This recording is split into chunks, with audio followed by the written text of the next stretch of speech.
Hi, good morning, everyone, and thanks for joining in this session today, which is on strategic management. Now, in this particular unit, we are looking at starting, learning outcome one today. But before I start, what I would want to do is give you a bit of a background about myself and obviously about the unit, so that during the course of our discussions over the next few weeks, we are able to cover this unit comprehensively. Now, this particular unit that we look at, I'll get into a bit of detail shortly, but just very briefly, my name is Raman Singh, and I am the lecturer for level 7. Basically, I teach level 3 to level 7, master's level programs at Versity. My core areas of expertise is in strategic management, strategic leadership, and strategic human resource management. There are other lecturers who are also going to be teaching this particular program. There will be my colleagues Anjum and Sanjay, and one of my other colleagues, Reena. Now, during the course of this discussion, we'll be looking at going through the way I teach and deliver would be to try and take you through some videos, some presentation slides, do a bit of discussion. I don't look at reading the slides, but the idea is to try and give you information and knowledge about what is contained in the indicative content of the unit. We will look at that, as you can see on your screen right now, which is the unit specification of the unit strategic management. There are 5 learning outcomes in this, and there will be 6 sessions that I will be taking to cover this particular unit. Each session will focus on discussing in a lot of detail about the learning outcomes. So today's focus will be on understanding a bit of background on the unit and also looking at the learning outcome 1. Now, we don't just teach you anything. I think my area of expertise would be to try and dig into some of the indicative content which has been given here, as you can see on the second page. And this would correspond to the learning outcome 1 that I'm going to be discussing today with you in this particular session. Now, there are 2 or 3 ways through which you can ask questions. I'm more than happy to take on questions. Reason being, it allows us to have a bit of an interactive discussion and a session. And along with that, it also gives you an opportunity to clarify your doubts or, basically share your experience in terms of, what we are discussing. Now, there are ways through which you can do this. One would be to look at using the chat route on the Zoom meetings, and that would allow us to get the questions, and I can then obviously review them and then appropriately answer them as I go along in delivering the session. The second would be to unmute your microphones and obviously look at asking me a question there and then on the slide or on the topic that we are discussing, and I'll be more than happy to answer your questions or take them on. And if for some reason I'm not able to, respond to them in detail during our discussion and during the session, then what I would do is follow it up with an email, and that email would essentially have maybe an article or a related, let's say, document, which would help you understand and build on to your query, which has been raised through the question during the session. So my suggestion always has been to keep the sessions interactive, keep them, going and having discussions.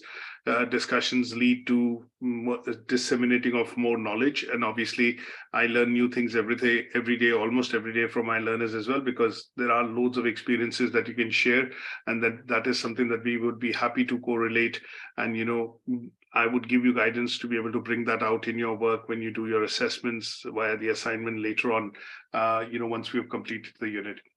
Now, this particular unit is quite important simply because this is one of the core units in the course. This unit is also clearly mapped with the MBA program with most universities. And if you have this unit, you are more or less guaranteed to get, an exemption for this unit if you've studied this at the level 7 diploma. And some of you who are looking at taking it further to an MBA top-up degree after you finish this course, this unit would obviously be quite useful during the course of your master's degree program. Now, in terms of this particular unit, it has 5 learning outcomes. The main idea here is to understand what is strategy, why strategy is important from an organizational point of view, how does a strategy get formulated within the organization, factors like external factors, internal factors taken into account, who sets the tone for what the organization is going to do during the course of the year, And then the key people which are involved in obviously writing out the strategy in terms of formulating one and then writing it out so that everybody is able to sing from the same songbook within the organization. Now, there are people who are going to be a part and parcel of this particular strategic, let's say,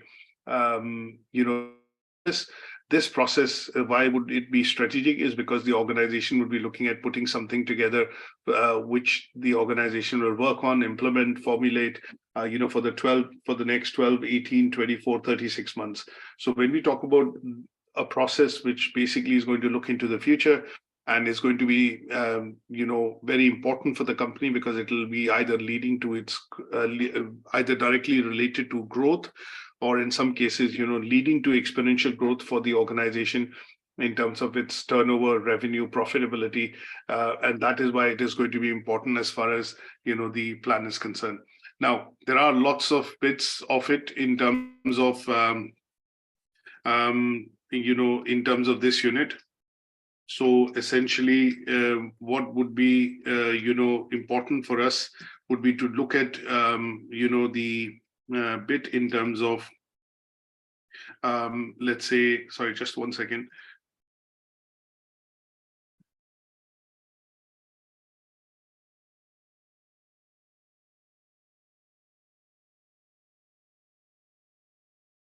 So in this case, this would be focused on understanding, the various aspects of strategic management. And what we are looking at is understanding the first part, which is looking at why it is a key to organizations, operations.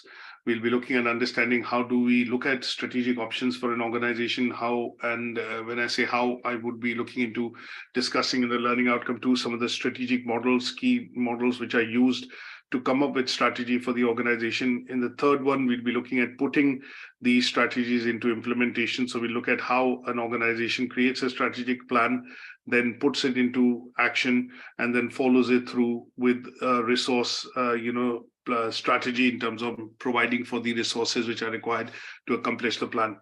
Learning outcome 4 is going to be focused on looking at when these plans are implemented, what could be the hurdles which the organizations could face.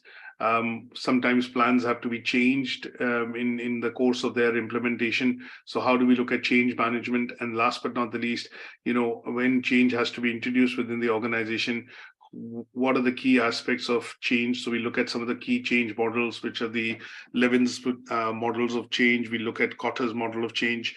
And then that is, using these models, we will discuss how change is brought into the strategic planning side of things within the organization. The last learning outcome will be focusing on, review, measurement, essentially looking at monitoring. The reason is when you create a strategy at some stage, the people who are responsible for writing it, and then the people who are responsible for implementing it, would also need to have a plan wherein they look at reviewing and monitoring if the plan is going as per, if the strategy is being implemented as per the plan, is the plan meeting the requirements of the organization, for example, in terms of budget requirements, resource requirements, and is it leading to the outcomes which have been stated in the strategic plan, or at least the intent of that strategic plan, and they would be essentially quite important. So the last learning outcome will focus on understanding what are the monitoring and control or review tools which are available when we implement these strategic plans in the organization, and how do managers, how do in particular leaders look at reviewing the plan and its progress within the organization to help achieve the organizational objectives. Now, the last session that we're going to be doing is looking at discussion on the assignment brief, and at some stage when we have fully completed this particular unit, at some stage what we're going to do is obviously go in and look at the assignment brief for this unit.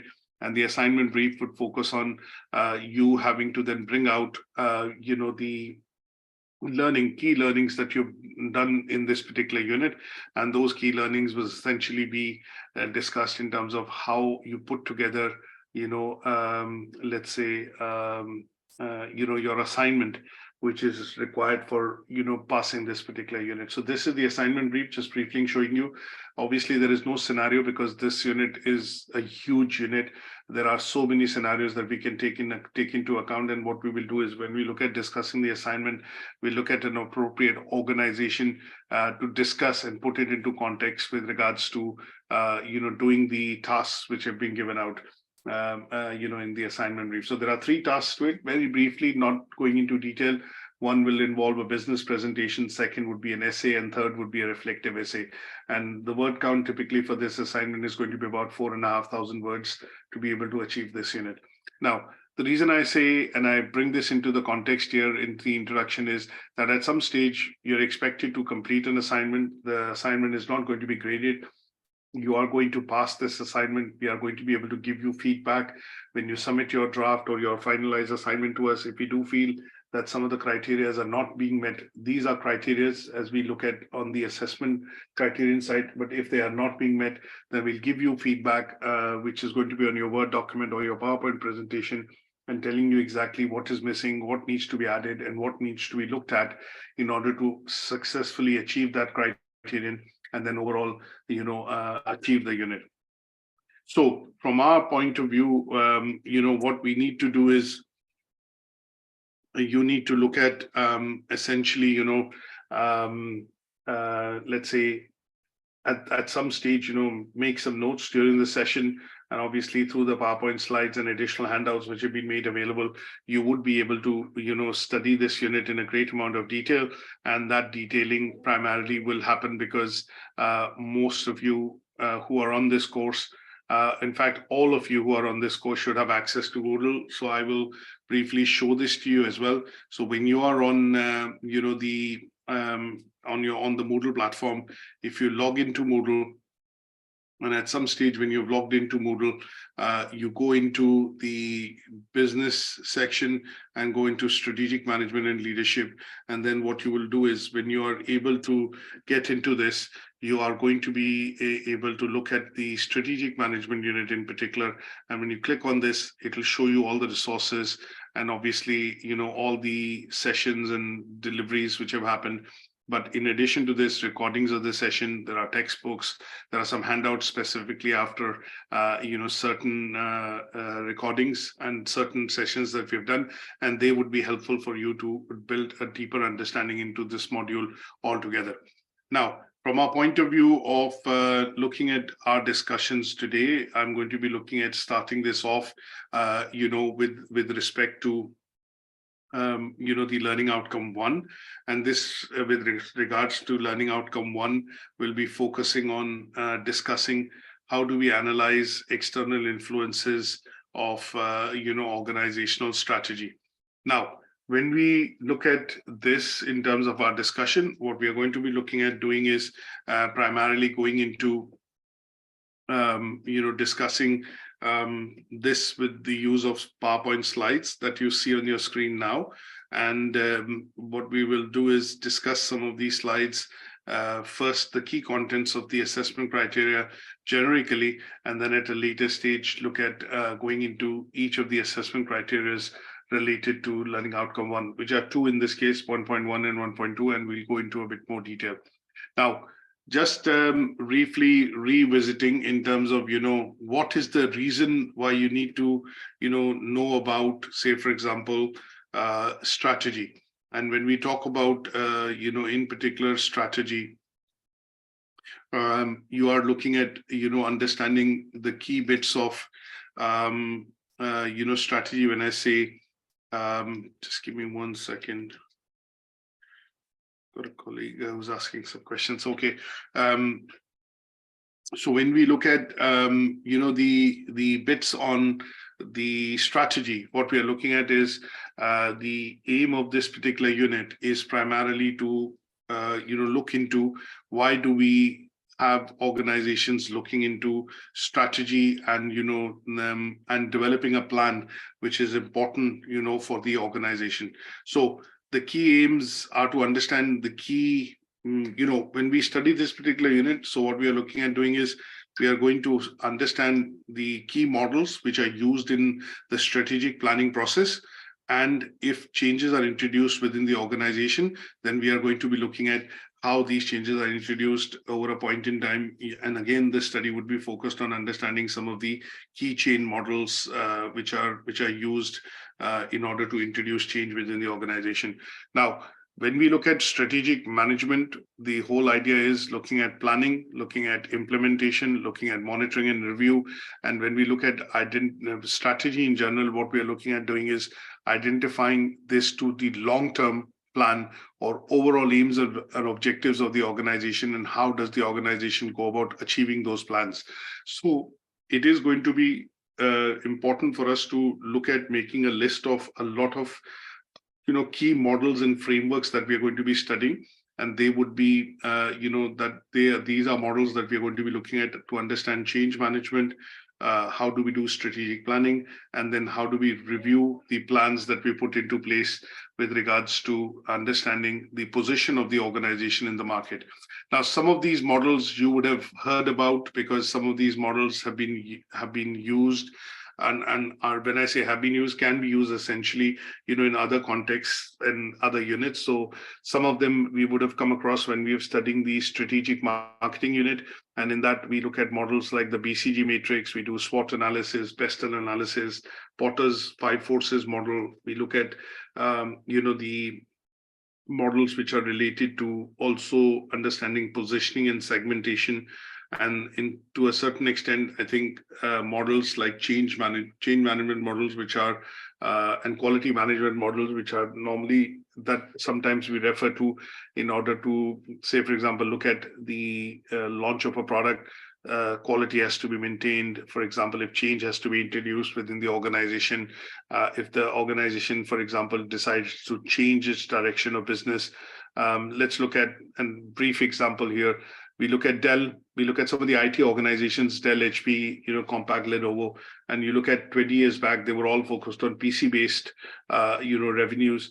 But with the invent of the iPhone, the iPad, the tablets, what you generally see is a lot of these IT organizations have also undergone change, and they have changed the direction in terms of bringing in new products. And this is a strategic change in the direction of the organization from where they have just not been, they have transitioned their business from not just being hardware business, but they have gone into software business, cloud computing. And as things move, PC is one of the only device which is, and as they started to realize that obviously PC is going to be one of the devices through which internet and internet related resources could be accessed, they had to diversify their business, and the diversification of that business required change introduction within the organization. Just overview, and I'm not going into details. And that change was brought into by the management. It could be at all levels, at the management level, at the operational level, at the lower end level. And this is primarily to ensure that the services and the products and services which the company decides now to change and sell in the market are also aligned, and employee, staff, manufacturers, contractors, suppliers who work with the organization are also able to then gear up and change and adapt this particular change of the changing strategy to be able to address market in terms of its new products and needs. And that is where you look at change management and change and how it has been introduced in the in the market. Now, there is a fair bit of content that we look at from a point of view of looking at understanding this particular learning outcome. And this would essentially be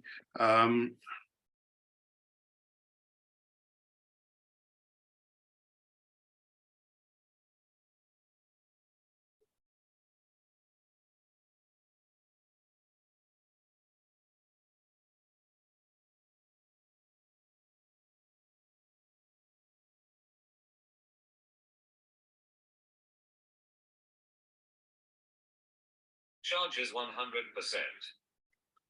There goes the technology on my phone, charges 100%.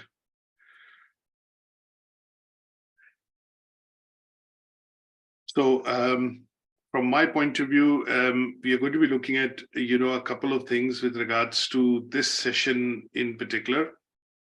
And they would be looking at covering the indicative content, which is given here, which is to review the position of an organization in the current market. We'll look at some of the models. The other part, which focuses on analyzing the effects of existing plan on the organization, and they would be looking at, how, when strategic planning is done, how does it affect, various key stakeholders within the organization from a point of view of looking at implementing these plans, and sometimes the requirement for resources and how it needs to be fulfilled by leaders and managers within the organization to ensure that the planning side of things allows the resources side of things allows the plan to be achieved at the end of the day by staff workers and people working within the organization. So two key bits of areas that we'll be looking at, and that would help us cover learning outcome one. Now, when we talk about key terminology, my suggestion would be to look at getting into with the aspect of just understanding the bits first on I would say the meaning of the term, and also at some point in time also understand what is management, because there are a couple of words that we're going to be using quite often within our discussions in this session. And what I would do is basically focus on covering some of these words in order to set a bit of a foundation to understand why, what do we mean by the word strategic, and what do we mean by strategy. So when we talk about the meaning of the word strategic, strategic basically means long-term planning, or something which is being planned to achieve a goal or an aim which is designed to be achieved over a period of time. So these are things you would have short-term strategy and long-term strategy, but the essential difference here would be the strategy, which is basically looking at moving the whole organization into a particular direction to be able to achieve a long-term objective which has been set. Now, long-term objectives in today's business, depending on the size of the business, the scale of the business, and the sector in which you operate, could be as short as 3 months, 6 months, 9 months, 12 months. But generally speaking, when we talk about strategy here, we're looking at small, medium businesses, micro businesses. We're looking at large businesses or corporations, PLCs, which normally would have a plan, which is a 5-year plan, a 10-year plan, and they would then formulate this as a plan which they would look at achieving by putting resources into place, and that would help shore up the business of the organization, bolster maybe the revenues and profitability of the organization in the long term. So when we talk about strategy, we are looking at a plan of action which is designed to achieve a long-term aim, or from a point of view of long-term aims and objectives of the organization. Now, when we talk about strategy in relation to business, maybe an organization, it will refer to all decisions that are taken and actions that are undertaken by staff, employers, workers, within the organization to be able to help achieve the larger vision of the organization. Now, when I say vision, as you would know that all organizations have mission and vision. Now, vision and mission tend to be, drafted when the business comes into being. So when I talk about, vision in particular, we are looking at talking about the goal with which the business has been started. What is the key area or key goal which the business is going to address, or the need of the customer which the business is going to address, and that would be encompassed in the vision of the business. Now, when we talk about mission of the business is going to be something which is going to be a short version of the vision, and this could be termed also as a mission statement, and this is going to explain in a very pertinent couple of words that why does the company exist, what is the overall aim of the company or the business, and what kind of products or services it provides. Now, mission statements tend to be more or less action oriented or action based, and they tend to be looking at let's say defining what the company wants to achieve, how the company will go about achieving it, and who are the people who are going to be looking at supporting the achievement of that mission. So when you look at charities, their mission is to help in charitable causes. That tends to be their mission. When you look at businesses, their mission tends to be generate profit, obviously for the organization, for its stakeholders, shareholders, but they also look at identifying the company's purpose of why the company was actually created and how this company is going to help achieve the long-term aim of providing a particular product or a service to customer. Now, when we look at the word strategy as a word, has come about and can be seen originating, from the usage in military. It comes from an ancient Greek word, which general, officers in commanding position used to use, and it was generally referred to as a long-term plan with a particular goal to be achieved towards the end of completion of that plan. And in general, when we look at this particular aspect of, strategic management in general, and when I bring the word management into it, what we are looking at is basically looking at a process through which, or a continuous process, let me put it this way, through which the leaders in the organization are going to embed a culture that will allow its employees to, focus on and aligned with the actions that they will need to take to be able to achieve the long-term aims and objectives of the organization. So when we talk about management and bring the process of management, in terms of its definition, because when I put those two words together, so when I, when I look at the meaning of the word management, what we are looking at is the process through which the company will be dealing and controlling things when it is putting this plan into action. And when I look at the whole essence of bringing the two words together, when we talk about strategic management, the idea here would be to discuss how the management of the organization or people within key positions in the organization are going to be looking at, talking about ongoing planning, monitoring. How do they look at analysis and obviously the assessment of the plan being put into practice, which will help, and their aim would be to steer the organization and the plan into a direction which is going to help them achieve the aims and objectives which have been set.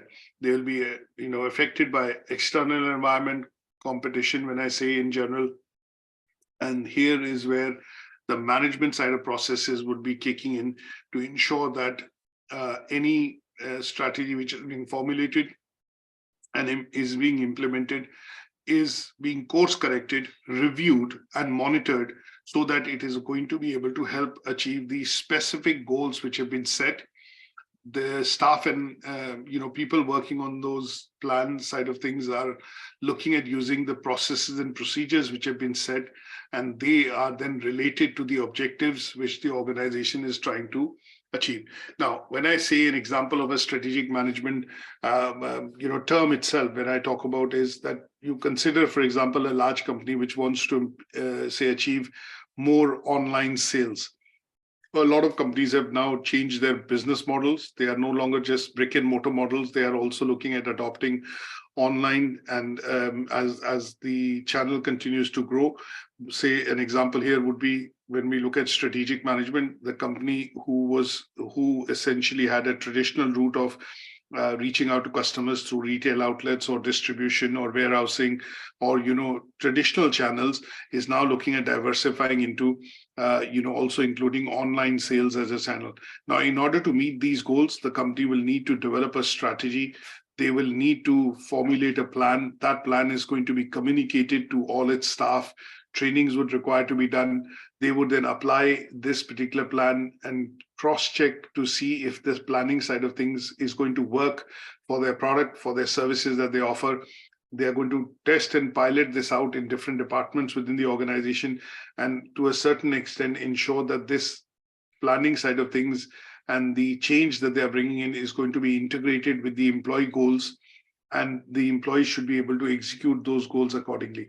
Now, if this plan, if this strategy is applied within the organization and they apply it and put a timeline that, okay, in 5 years' time, we want to see 20% of the revenues of the organization coming from online channel, then this would, and then the steps that the company would try to put in place in order to ensure that this transition happens is going to be termed as strategic management. So this is going to be a coordinated process. This is going to mean that there will be changes which will be introduced in the organization to augment and create an online channel, and then people and staff and employees would be trained in order to have skills which are going to be used to be able to bolster and start making this channel, or the side of this channel, this side of the strategy work. And that would mean that overall the process of strategic management is going to be applied in order to change the direction of the business.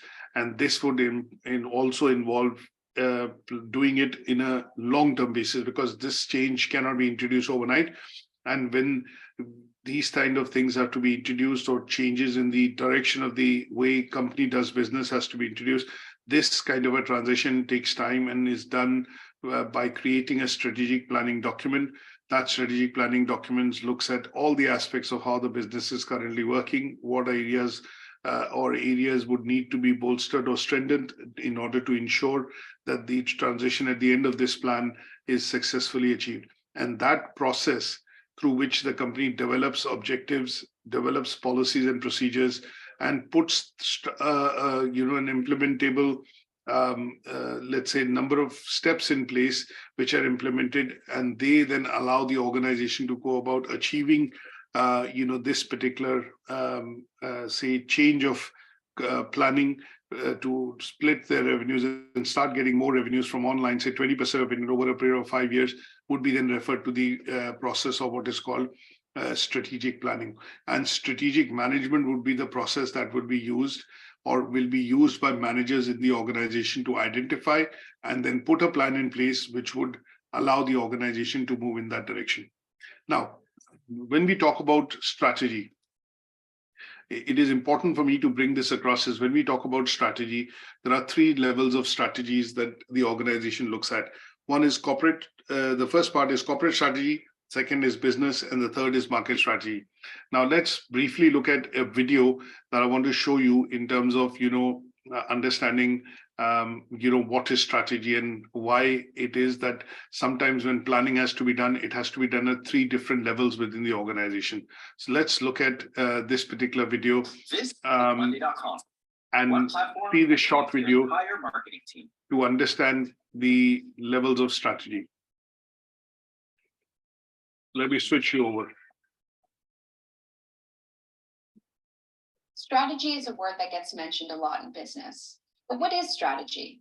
And what does it have to do with the work you do every day? There isn't really a definitive answer to what strategy is, because everyone has their own opinion. However, one good way to look at it is to ask, what do we need to do to win in our market? This is the key question that you need to answer when you develop a strategy. This question also demonstrates that developing a strategy doesn't involve analyzing just one thing. Rather, it involves understanding your world in detail, then mapping out your best possible route to success. It can take a lot of thought and analysis to do this properly. Strategy development needs to happen on 3 levels. The first level is corporate strategy. For organizations with many different business units, this determines how the organization as a whole supports and enhances the value of the business units within it. The next level is business unit strategy. This describes how individual business units compete and win in their own individual markets. The objectives in the business unit strategy must be in line with the objectives of the corporate strategy. The last level of strategy is team strategy. Each team within a business unit has its own contribution to make, which means that it needs its own strategy to accomplish the larger goals and objectives of the organization. No matter what your role, your work contributes to your team strategy, which contributes to the business unit strategy, which then contributes to the larger corporate strategy. Each level is necessary and important to the success of your organization.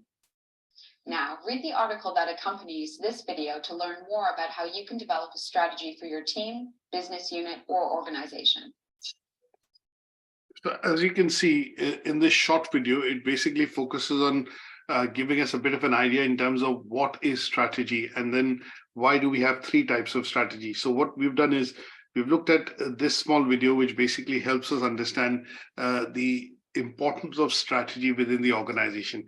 So when we talk about strategy and then the planning which has to be done, it needs to be done at three different levels, is because when we talk about corporate strategy, it is basically looking at answering questions which are going to be fundamental to the existence of the organization, why the organization came about, why the business came about, and they tend to be very long term. Now, when we talk about business strategy, this focuses on, you being able, as a business, being able to compete in the market. And this would generally be looking at, tweaking your product, your services, your interaction with customers, looking at how you can look at cost, lowering down cost, manufacturing cost, how do we look at differentiation on the products, and that would be looking at business strategy. And then when we look at market strategy, or as they mention the word team strategy, but market strategy is the one that we are going to be looking at, wherein the company is focused on, or the organization in this case is focused on how they will grow. So as the market changes, as the market environment changes, as the competition changes, what will happen is that the company will need to adapt to these changes which are happening in the market. And in turn, they would need to come out with, options, or let's put it this way, various models through which, or when I say models, what I mean by that is various means through which they are going to be able to compete and compete effectively with their competition. And that would be looking at market strategy. Now, when we look at these three different types of strategies, they are fundamental to the planning process. And at some stage, when we look at mentioning strategic management, we also look at the process of strategic planning. And this planning process can be done at three different levels, because obviously, if it is long term, then it's going to be corporate strategy. If it is going to be short to medium term, we look at business strategy. And if it's essentially reacting to competition, or looking at making the business more competitive in the market, or the organization's products and services more competitive and appealing to the customers, then we're looking at talking about market strategy. Now, what I want to also do is give you a bit of a perspective in terms of how this concept of strategic management has evolved over the decades, or over a period of time.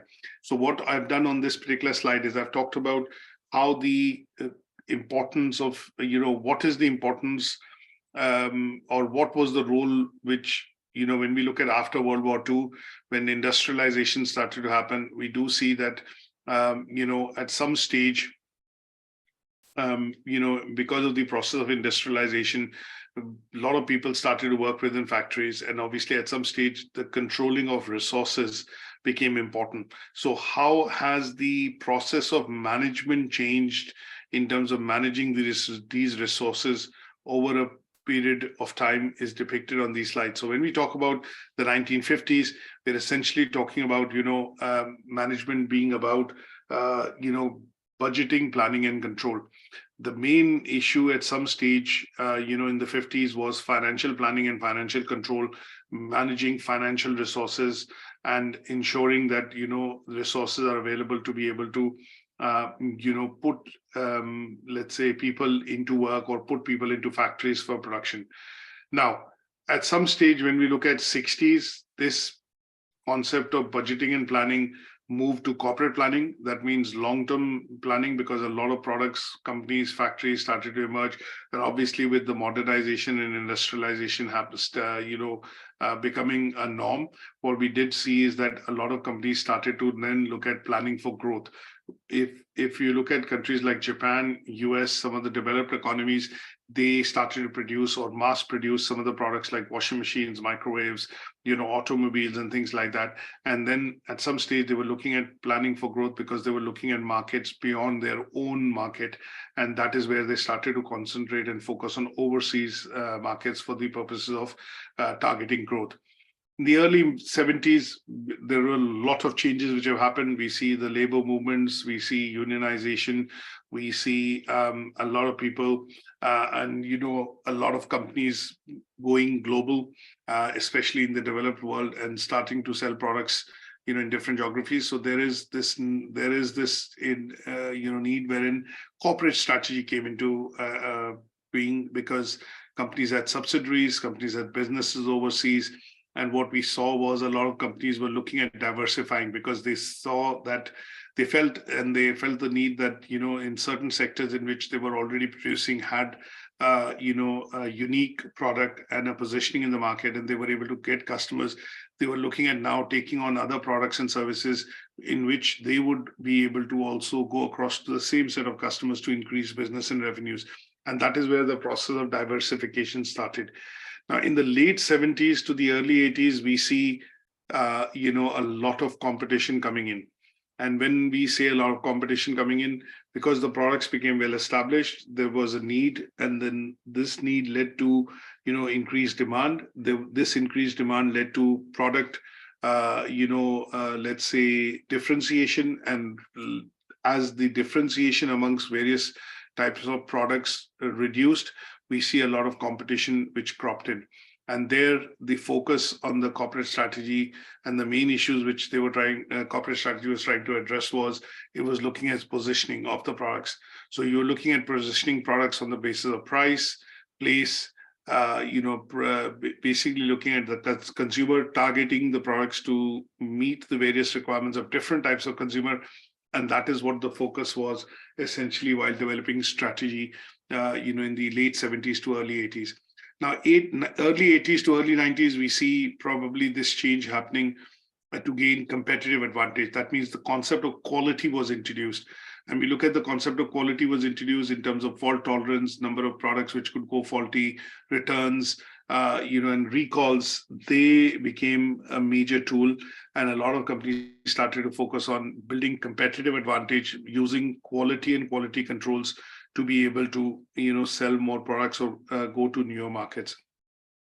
Then we see late 90s and early 2000s. This is where we see innovation being brought across into different products. We do see the dot-com bubble, which we saw that the dot-com bubble burst in 2000. A lot of companies, with the coming in of the internet in the 1995, Tim Berners-Lee introduced internet, and obviously a lot of companies started to focus on, selling products online or reaching customers online. Slowly and gradually, as this increased, we see the, businesses coming up, which basically started to transition the business model, and the landscape started to change. So in the early 2000s, we see innovation happening in business. We do see that companies were trying to acquire an edge on the basis of innovative products and technologies. You see the advent of businesses like Amazon, Facebook, LinkedIn in the early 2005, 2007. Then we see the advent of iPhone, the touch-based phone, and that is one good example to understand how the transition, started to happen. Obviously, before that also we were selling 1 billion phones, but with the coming in of a smartphone which could talk, which could send emails, which could take pictures, that was purely an innovation in the market.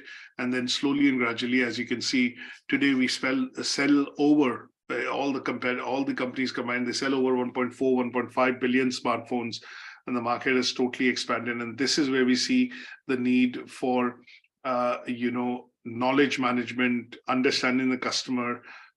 We look at customer journeys, we look at customer life cycle, we look at the brand loyalty, we look at, some of the other concepts which have become quite important, and they are then brought into from the sector of, or, from the subject of strategic marketing. And they also are looked at when companies develop short-term strategy or, long-term strategy, or in other words, corporate strategy, business strategy, and market strategy. So this is just a snapshot in terms of why, what we see, why strategic management has become an important part and parcel of all organizations. And we see a bit of a gradual evolution that is depicted on this slide. Now, one last thing which I want to look at before we get into specific assessment criteria is what is strategic management process? So when we talk about the process of strategic management, what is it and how does it inform leaders or managers, and how do they look at formulating, or creating a strategy which is going to work for the organization? Now, when we talk about strategic management, as I mentioned before, it is a continuous process that looks at evaluating and controlling, the business and its activities, which are being done on a day-to-day basis. And it looks at, competitors, it looks at setting goals, it also looks at let's put it this way, looks at what could be the factors which are going to affect, the business in the long run. And it will also be looking at how do managers and leaders in the organization look at ensuring that they have the edge in terms of their own competition, or edge on the products and services which they make and produce or deliver, and they have an edge over their competitors. So the continuous case of reevaluating the options to best tailor them to meet customer requirements over a point in time would be, looking at strategy. And then when we look at the process which is followed in terms of ensuring that the company stays within the bounds of why it came up as a business, what was its mission and vision, how does the external and internal environment affect the business, how does it shape its long-term objectives, how does it look at reevaluating some of the say for example options that it has, and chooses the best options to be able to link them to vision and mission of the organization, to help and then put resources in place which would help the organization achieve its goals and objectives, whether it's in terms of profitability, increased turnover, more market share, or it is looking at, for example, international expansion, or in some cases looking at, getting a larger pie of the customer revenue from a highly differentiated market today, wherein there are lots of Me Too products. But how do you get your revenue share from within that market by reaching out to the customer and the audience that the organization is selling to, would be the process through which they would be, is going to be essentially the process which they're going to use. And that part of process essentially is going to be strategic management. So here they were going to be looking at overall trying to look at various functional areas of the organization. If changes are required, introduce them. If there are changes required to harmonize, working within the various departments, they would be looking at doing that. And the overall role of strategic management would be to keep a continuous eye on the goals and objectives of the organization, so that its products and services are current, they're meeting the requirements of the customer, and the company continues in terms of, let's say, producing and providing the goods and services which customers require and customers buy. Now, at some stage, this process will not be complete if I don't mention that it will also involve monitoring and review, because at some stage you just can't make a plan, and then in order to find out whether the plan is working or not, you need to review that plan. You need to have checks and balances in place, and those checks and balances would be essentially used primarily through the process of monitoring and review, and they would be used to check whether the plan which has been proposed, the action which is being taken, the goals and objectives which have been set, are they meeting the requirements? Are they helping the company achieve those aims and objectives or not? And that would be done through the planning process. So strategic management would be a process which consists of three broad parts. One is formulation of strategy. Second would be the implementation, and the third would be evaluation. And then these three components are brought together, they would then be termed as what is called the strategic management process. And that is what you need to keep in mind when we look at studying the unit and when we look at studying various learning outcomes. Now, any questions at this stage, please feel free to ask me, and I'll be more than happy to discuss. So this was maybe a bit of a background about strategic management, the process, why is it important, how companies formulate strategy, why is it required at three different levels, and then what is the whole process of strategic management. It involves formulation, implementation, and evaluation, and that is what is used by leaders to, essentially look at moving the organization forward.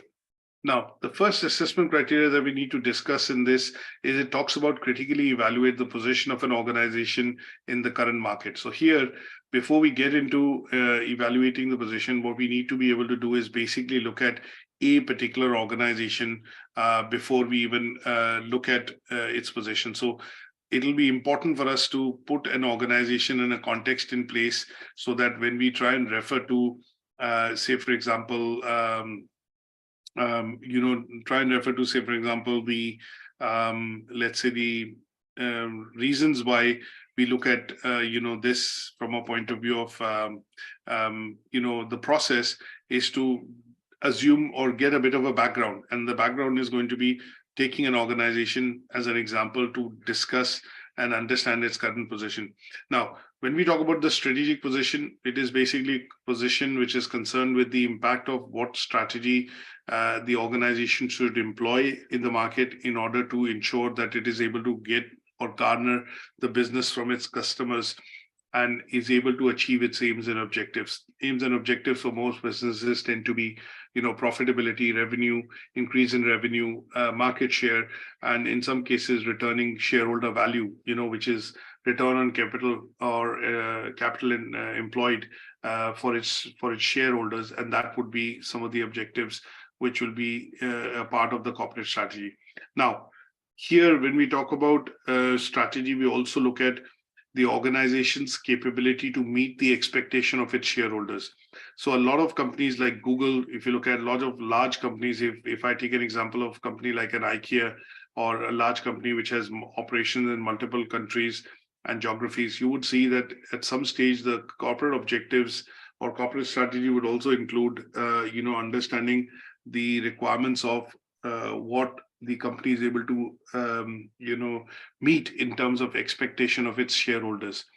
Now, organizations are or any business which is working or operating in an environment can get affected by political factors, economic factors. It could be affected by social factors, technological factors, legal factors, and they have to be accounted for and taken into account for the purposes of formulating a strategy. Now, example here would be if we see appreciation of pound against the dollar, what tends to happen in the market is that if this happens, then the imports become cheaper and the exports become dearer. So it affects businesses in the country, in the United Kingdom, which are exporting to countries outside or their customers outside. Their business is going to be affected because the pound is becoming stronger. And that would mean customers who are looking at buying products and services from manufacturers, making them in the UK, will have to pay more to get those products. But if the pound becomes cheaper or depreciates against the dollar, what you will see is that in this case, the imports will become cheaper and the exports will become dearer. That means things which UK is importing from outside, like China or India or other places like US and European Union, they would become more expensive because the pound is not able to buy as much as it was when it was strong against the dollar. So in these cases, you would be looking at let's say a position wherein the management or the key leadership within the organization is going to be looking at corporate strategy, and here they are going to be considering the external environment and how it affects the operations of the organization. Now, when we talk about doing this, we are going to be looking at certain models that we will use in order to determine the position of the organization in the market. So one such model that we look at is SWOT analysis. Now, SWOT analysis is a tool which is used to basically look at summarizing your strengths and weaknesses with respect to your competition, and what are the opportunities which the organization can exploit in order to grow its business. And when it takes those calculated risks, what could be the threats the organization could face in terms of expansion of its business. So if we look at now, maybe looking at doing a SWOT analysis would be looking at your strengths and weaknesses, your resource. And when I say strengths and weaknesses, essentially it would mean your resources and capabilities. And when we talk about external aspects of it, we're going to be focused on opportunities and threats which could come in from the environment, from in general the sector, and they are not going to be within your control. Now, one of the other things which I also mentioned when we look at using this tool like SWOT analysis is when we divide it into or talk about it, that it can help you do internal and external analysis. Internal would be that you are able to control most of the factors. They are within the purview of the organization. And external will tend to be factors which you cannot control or would affect all the market equally. That means if the pound depreciates, it'll affect all such businesses which are operating in the market, and it is not just going to be affecting your business or company alone. So external factors are not going to be within your control. They would be something which is going to affect the sector equally or the market equally. And in some cases, in most cases, they'll be focused on opportunities and threats which the organization essentially faces. Now, there could be, we could obviously do SWOT analysis with regards to taking an example. And in this case, if I just stick to the example of IKEA, which I mentioned, now when you look at IKEA, it's a world's leading furniture company. They basically started in 1943, just to give a bit of a background. And over the years, what they've done is they've focused on building a business model, which is do it yourself. And that approach that they brought into the furniture market has been a revolutionary concept, and it has been adopted, by and welcomed by customers. I think they operate now in about 14 or 15 different countries. And this is where we see the brand has become iconic, is because it has become a $1 billion brand. Obviously, it has sales online, it does sales through its stores. And one of the key strategic drivers for IKEA's success is that it has a no-nonsense approach to retailing. That means that, if customers are paying, for a particular product, they need to be having the utility being derived from that product and with no questions asked. And what the company does is basically it sells and it manufactures and sells the furniture, which is using the DIY approach, do-it-yourself approach, through its stores and online. And it has obviously revolutionized the furniture market. In general, the concept is quite unique. And when they started off, this has changed the way how customers look at buying furniture in the market. And it is now branched out into a lot of different types of categories within the furniture market. But yes, it is a brand which can be looked at for the purposes of doing, let's say, SWOT analysis. Now, what are the strengths of IKEA? The biggest strength of IKEA is that there's a very clear vision that it is looking at, providing a no-nonsense approach to its customers, which is looking at providing effective and affordable furniture that can be used, within homes, offices, to your places of work. And this is basically at, let's say, very attractive prices. The concept behind it is do it yourself.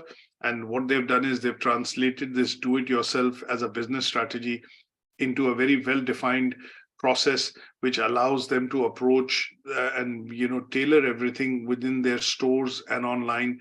And this allows the customers to buy furniture without having to go through a lengthy, cumbersome process, pay heavy prices. And this allows them to essentially reach out to a common, middle income customer. And that is where they've widened the market or opened the market up. Now, there are some strengths which could be about the company in terms of the cost that it, biggest strength that it provides is if you buy expensive piece of furniture and you look at the way IKEA sells that furniture, there's a lot of difference in the cost.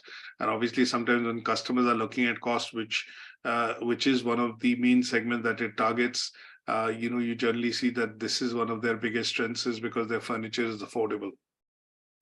And then the other bit that they look at is in terms of the driving of marketing they do in terms of, as a key area of strength, is that they say that their furniture is manufactured through renewable material. They use raw material which can be recycled, and obviously does not really lead to environmental degradation or pollution. And that is where it is one of the USPs or very strong propositions or areas of strength for its in terms of positioning in the market. Now, because it's doing it at a very large scale, there's an economy of scale that they have been able to lower the prices in the market of furniture, basic requirements of furniture products like beds, sofas, various kind of articles and objects that we use within the house. And this is their strength. Now, when we talk about weaknesses, weakness could be that it operates in multiple countries. In some cases, customers do not look at price. They look at, obviously distances in terms of travel. As you can see, most of the IKEA stores are generally outside the city because of the high cost of commercial retail space. So, their stores are traditionally huge. And obviously here in this case, this could be one of the weaknesses, that when we look at customers buying furniture, they would not want to travel, vast distances. And in some cases, this can be a weakness. The other thing is that what IKEA has been focusing on in the last few years is to build its brand, and obviously also creating premium products. But because the company in general is obsessed with quality and cost leadership, sometimes you see that IKEA does not get shortlisted in customers. In certain customers, they cannot position their products as, because their products are seen as cheap, or as products which are not long lasting or durable. And in this case, you would see that they lose out on a premium side of the market when we talk about weaknesses. There are lots of opportunities, obviously opportunities that it can embrace a green business model. It has opportunities which is in terms of, single-minded focus on reducing cost, environmental degradation, looking at renewable furniture or material which is required to make renewable furniture. And obviously it's value for money for most of the customers, and that is where they see opportunity. So they are expanding into developing countries or markets where they see middle income group, lower income group customers essentially embracing their products, because they have made products which obviously have now become available and within the price range which the customers can actually buy. Some of the threats tend to be that IKEA's business model is low cost. That means there are lots of different types of rivals and competition which can creep in, and the company needs to constantly innovate, which is one of the threats, is because because they have introduced this concept of DIY furniture, but there are lots of companies which have followed suit. So in UK, if you look at Next, a lot of these big companies like Marks and Spencer, Next, which have started their own division or home divisions within their existing businesses, can quickly replicate the success of what IKEA has done. And obviously their unique selling proposition is being diminished over a point in time, and it's no longer their own sole, I would put it this way, selling proposition, that we are they were the drivers of DIY products, but essentially now this is a positioning which obviously they cannot harp on. And this is one of the threats that they need to look at, coping with competition and rivals, because as there are rivals which come into this space, you would generally see a lot of other players also being able to offer similar products. And that is why, the company looks at using SWOT analysis as a model to continuously study global trends, look at how they can innovate their products, and then they use this model to identify threats and opportunities, to streamline their processes and systems, to try and stay ahead of competition as far as in the furniture retailing business is concerned. Now, very briefly, second model that we will look at is pest analysis or pestle analysis. And this particular model that we look at, is basically used, when companies are looking at analyzing, external factors which are going to be affecting the business. So these could be factors which could be political, technological, social, legal, environmental, and there could be a range of different scenarios which could be affecting the business from outside, which is not in the control of the organization. So pestle analysis is a model which is essentially used to, study the threats which can be posed to the organization and its business model from the outside. And this is an analytical tool which you will generally see being used by lots of organizations, to look into the aspects of how competition, market forces are generally affecting its business. Now, this particular model is quite useful. And if I look at examples of pestle analysis, I can use IKEA as a company and essentially use a pestle template to look at doing an analysis on how this could affect the strategy and ongoing strategy of the organization in terms of its growth. And could be an exercise that you could do or lots of organizations, when they look at strategy formulation, they do from time to time, and they use pestle analysis as a model to be able to identify threats and weaknesses, or aspects of how the business is going to be affected. Now, one of the other models that we will look at, which is a strategic model, is the Porter's 5 Forces model. Now, the Porter's 5 Forces model is a strategic model because it identifies and helps the organization analyze 5 different competing forces that can help shape, the operations, or probably affect the operations of the organization. So when we talk about the Porter's 5 Forces model, we are going to be looking at how the organization can actually use this model to identify the different aspects of competition, which is going to affect its core business. Now, these 5 forces are divided into things like competition within the industry, potential new entrants which are going to come into the market, the power of suppliers. That means, people, if the business is buying raw material and inventory from suppliers, what and how can that affect the business? Power of customers. That means if the business is selling to a particular segment, then how would the customers' buying potential and the preferences of customers can prove a threat to the organization? And then the threat of substitute products, B2 products, which are available in the market at cheaper prices, have the same product quality, or have if your product that you're selling in the market has very little USPs in terms of differentiation, then a lot of competitor products or substitute products can come into the market, and they can pose a major threat to the organization. So this particular model is quite useful because this allows the company to analyze its competitive environment. This is frequently used as a guideline for evaluating the competing forces which can influence the business, and and not in the short term, but also in the long term.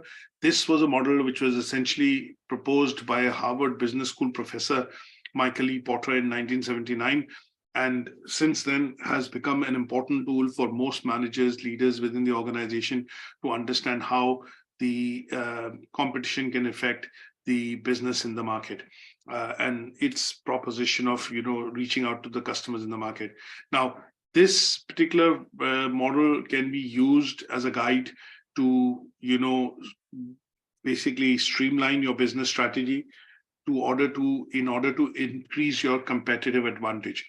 And this particular model has these 5 forces which need to be studied, and these 5 forces are detailed out when we talk about threats of new entrants. For example, what could be if Amazon is a very successful business today, or if IKEA is a very successful business today in the retailing furniture retailing business, what are the threats of new entrants? So how quickly can a competition organization come up with that concept, which has become Me Too in the market, but introduce competing products to IKEA at a cheaper price? Or if they want to introduce these products in different markets, would they be able to look at introducing them, and affect the business of IKEA? And those factors, these 5 forces essentially can be detailed out in terms of understanding how the model can essentially be used to shape business strategy of the organization. Now, there's a handout that I'm going to provide, which will be an example, which will give you an example of how the 5 forces model is used, to understand the or basically fine tune the business strategy and understand competition by a particular organization in the market for its product.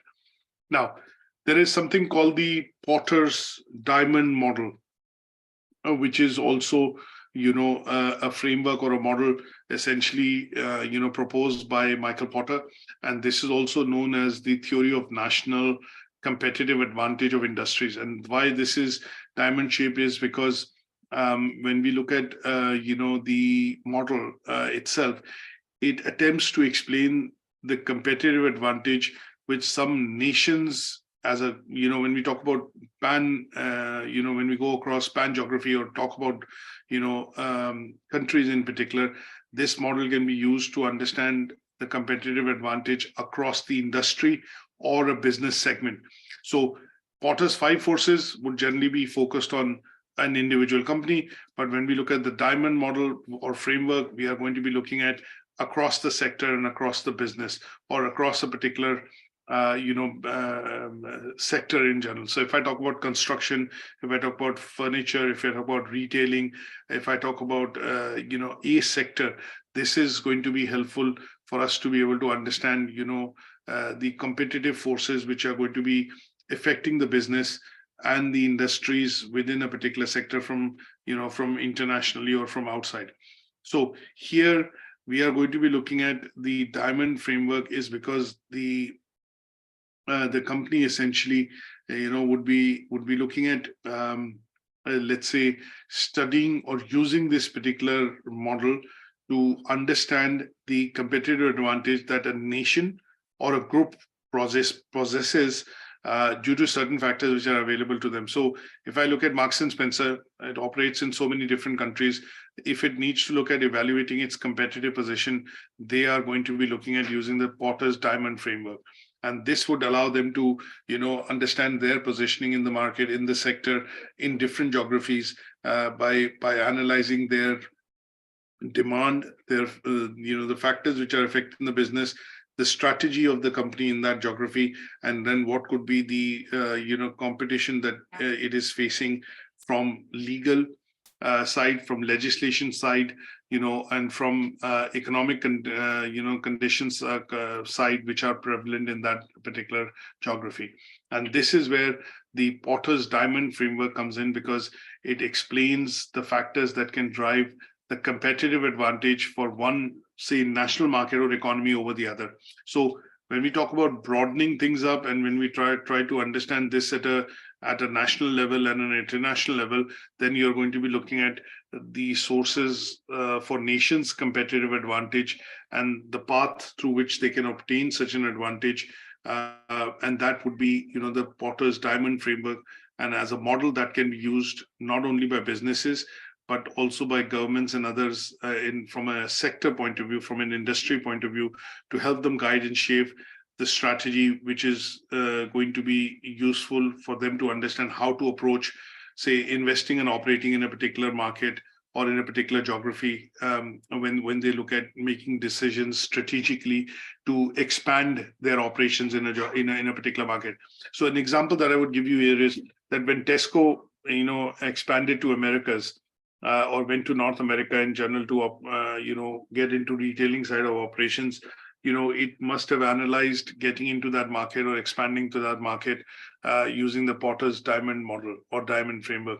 Now, any company or any such organization which looks at expanding into another geography, diversification, or, for international growth, would primarily look at this as a model to analyze the factors which can affect the business, what could be the demand in that geography for their products, what could be the firm's strategy in terms of resourcing, structure, and meeting the demands of the customer in terms, and also looking at competing with its competitors in the market, supply chains which it could benefit from if it is to expand business in that geography, and all this would have to be taken into account using the Porter's Diamond model.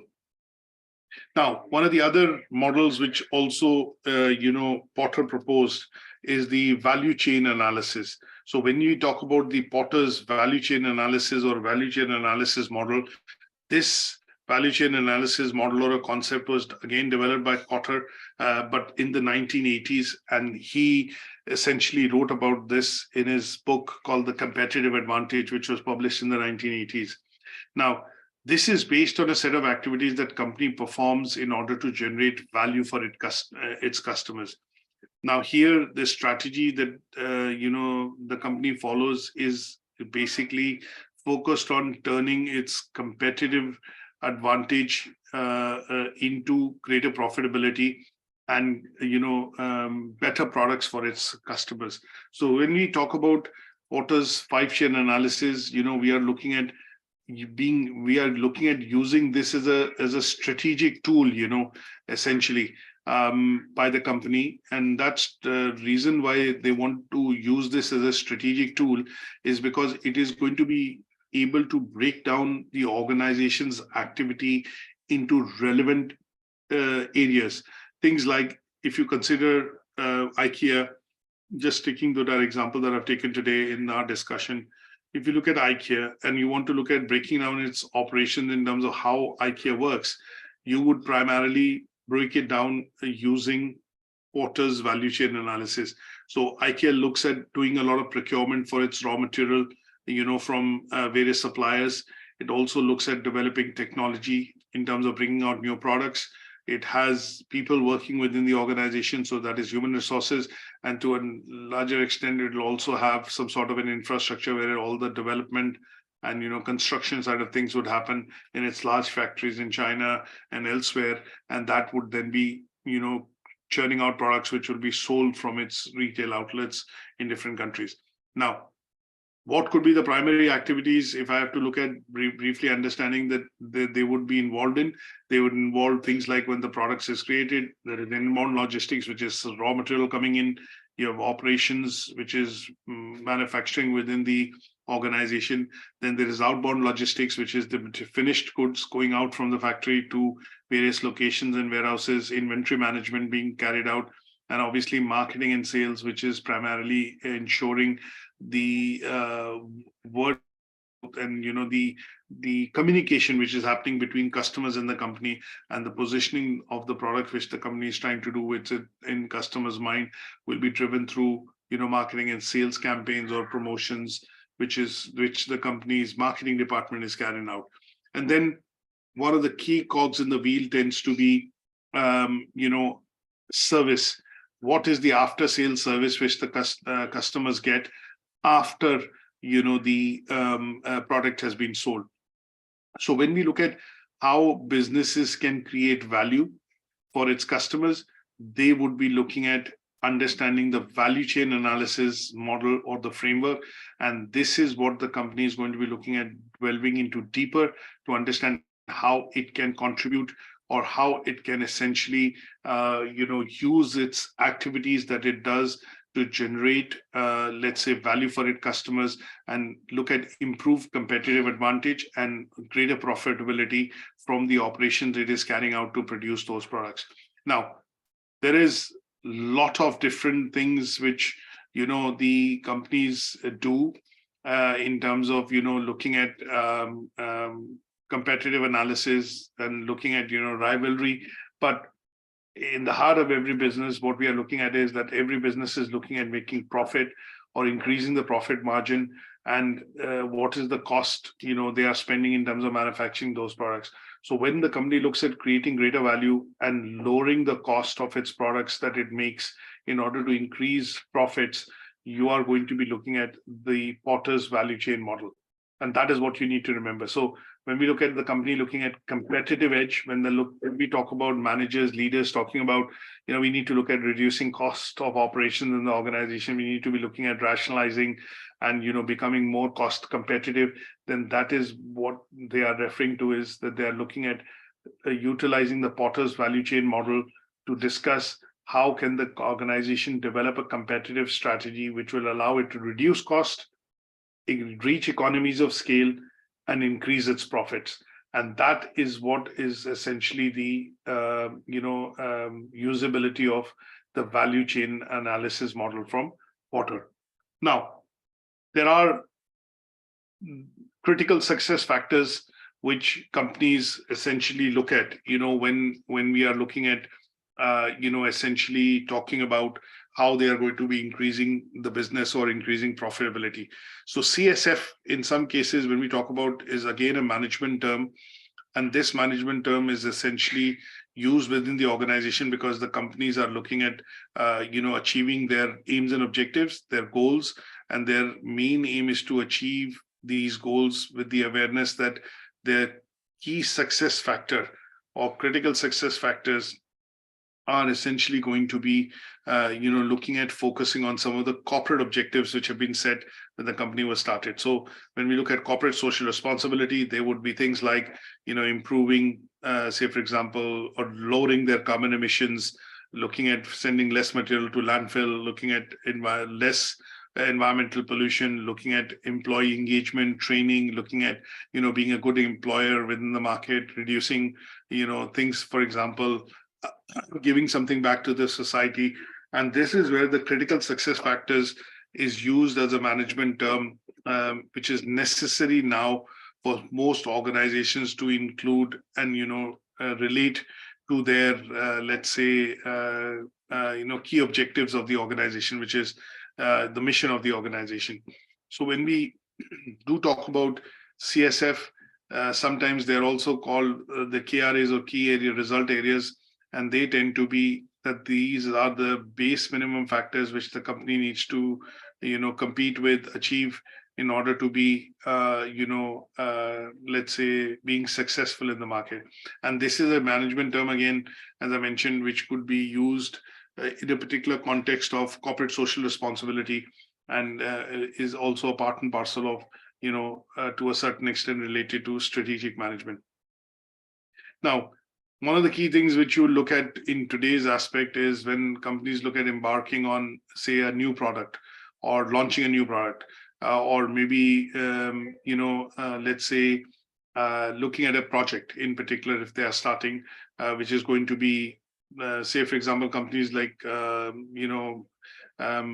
let's say, information technology companies, which are going to be looking at what are the critical success factors for them to get to this particular stage. For example, if a PC company is to look at making profits over a point in time, they will look at their key CSFs to understand, what is the break even, what is the, what are the economies of scale that they need to receive, what could be the, price points they need to have from their suppliers to be able to manufacture that product, and then manufacture it successfully so that they're able to, keep the cost low, but also at the same point in time, achieve profit margins which are defined by the management. And in this case, they will look at, during the process that they implement, they will look at key success factors. And these key success factors could be, implemented in procurement, could be implemented in operations, manufacturing, in order to keep the costs low and in order to make sure that the company is able to make the profits. And that is where you will look at, key success factors, which would be related to the planning side of things, would be related to the process side of things within the company, would be related to people, and also, the overall strategy of the organization.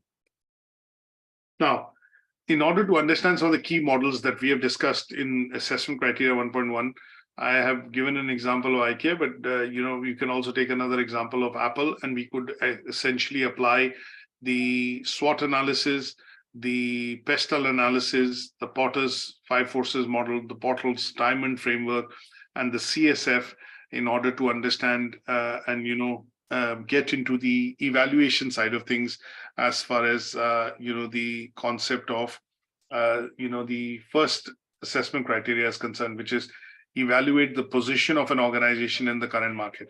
And this is something that you can do by picking up a company of your interest and applying some of these models to determine the position of the organization in the market. And that is what would help you meet the criteria 1.1. Now, any questions on this, feel free to ask me. Now, the second assessment criteria that we're looking at is, what could be the effects of existing plans? How do we critically analyze the effects of existing plans of an organization? Now, here we are looking at, excuse me.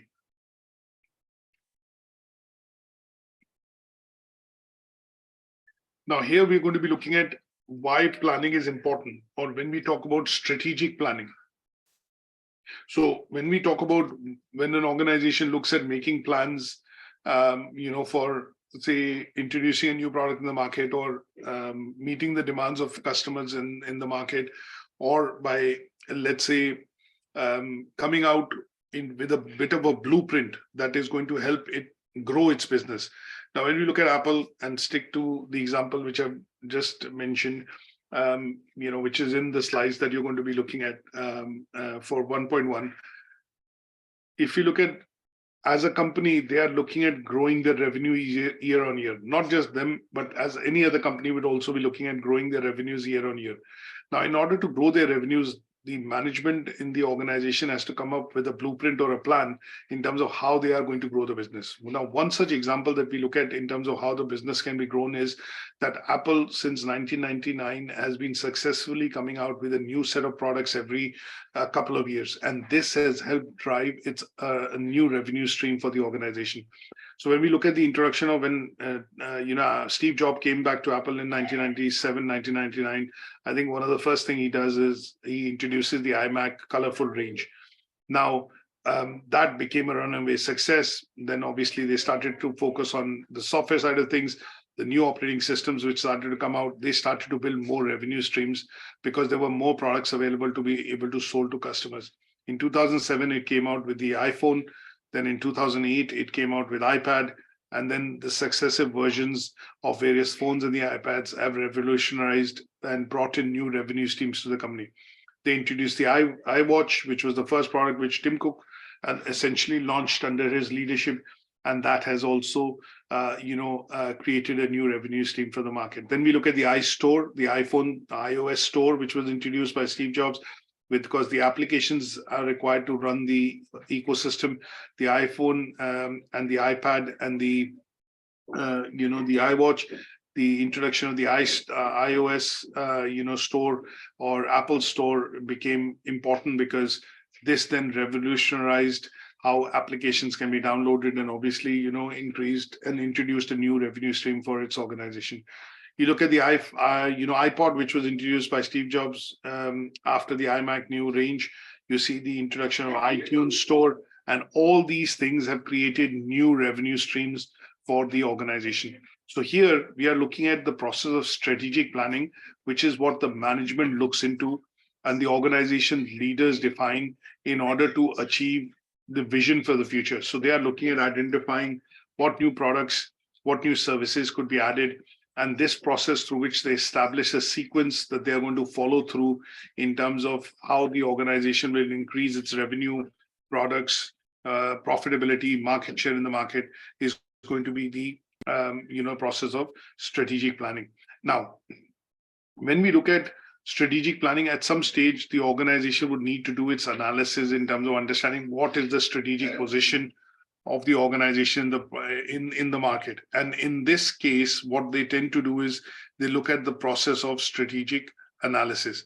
Now, this process basically looks at evaluating the position of the company, current position of the company in the market, looks at what choices it needs to make in order to expand its business, and then what are basis those choices, what are the key action plans that it is going to put into place to be able to achieve those let's say strategic plan.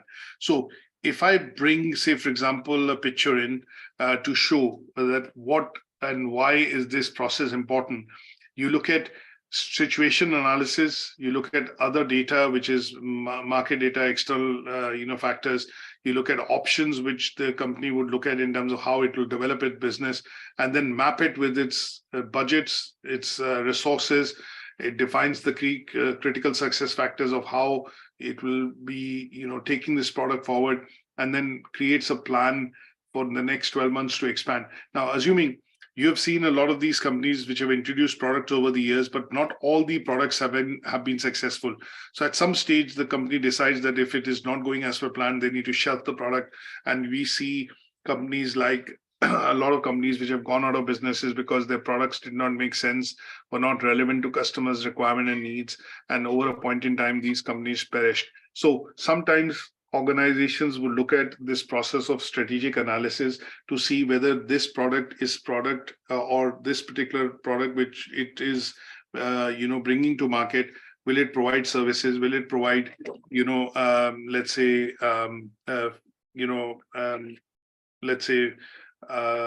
usages to its customer, and if it doesn't, then they need to also shelf some of the products and businesses because they want to survive, and it is important for them to innovate and then offer something which is required by customers. An example that I would give you is typewriters. So as you can see, when computers started becoming affordable, we had the desktop computer, which the IBM introduced in the early 80s, and as the traction increased, the internet came in, you saw a lot of people buying desktop computers. and that replaced the typing which people used to do using typewriters. So with printing and computer becoming affordable, you see some of the products going out of the market. So that is where the company needs to look at doing strategic analysis to see whether this product is going to bring in additional revenues, or do we need to innovate? Do we need to change? Or do we need to bring out an option which will meet the requirements of the customers? And that is what you get to see when iPhone, Samsung, and Apple bring out new phones every year or every 18 months. They bring out a new model which has innovation in it in terms of better camera quality, better resolution, more memory, faster processing power, more and better apps that can run on their ecosystem. And this is all being done in order to shore up the business of the organization. And this process is done through the process of what is called strategic analysis.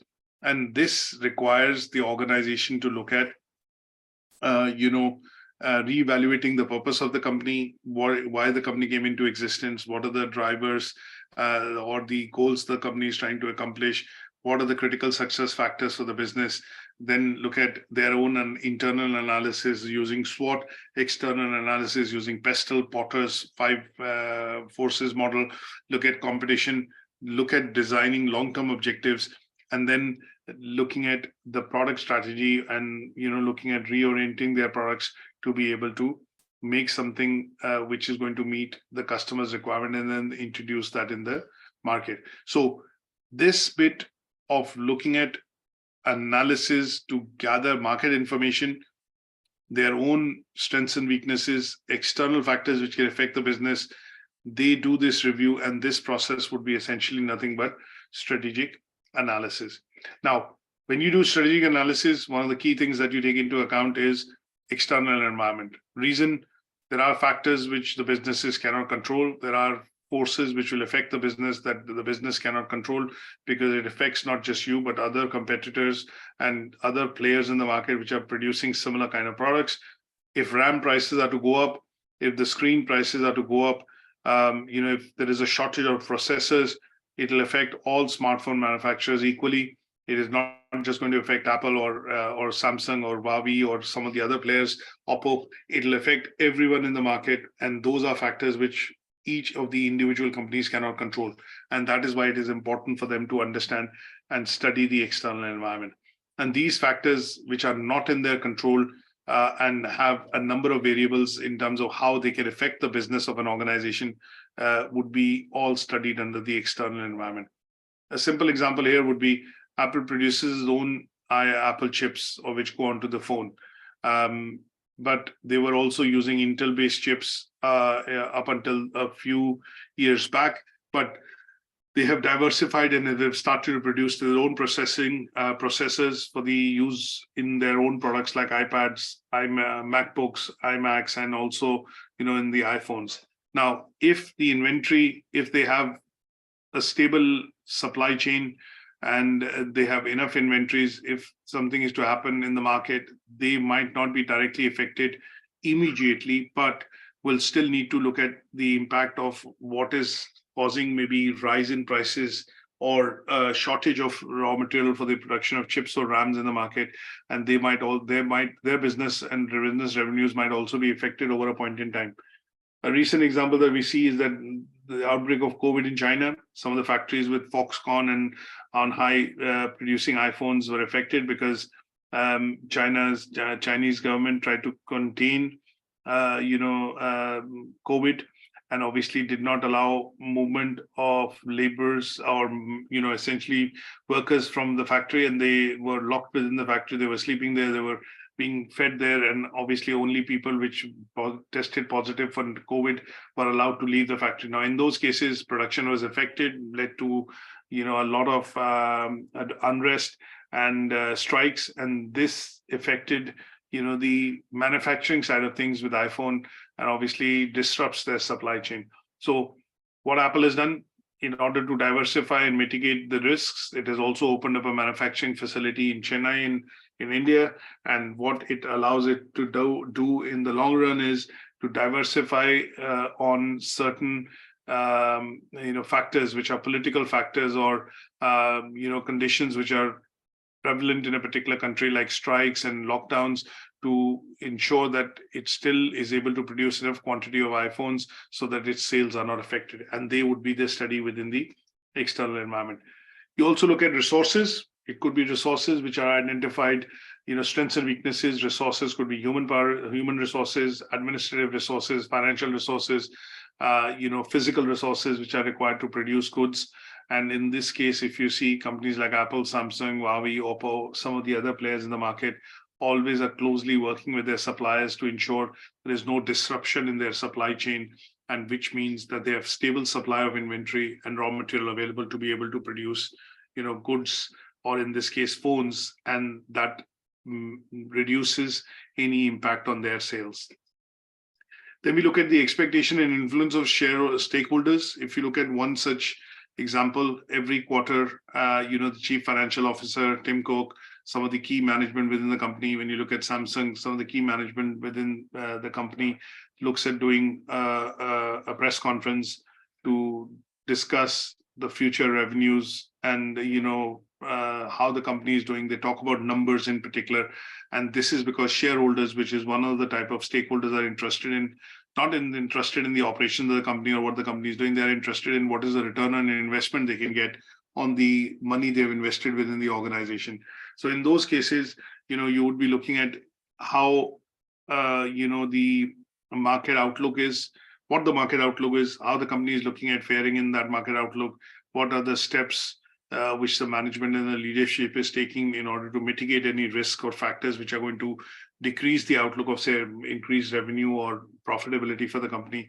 And that is where companies have to manage the expectation of its shareholders and in this case, stakeholders. Stakeholders could be employees, suppliers, partners, government to a certain extent, because all companies have to comply with legislation, laws and regulation in a particular country. Shareholders, if the company is publicly trading on a stock exchange, shares are owned by members of public, they would be looking at what is the return on investment they get.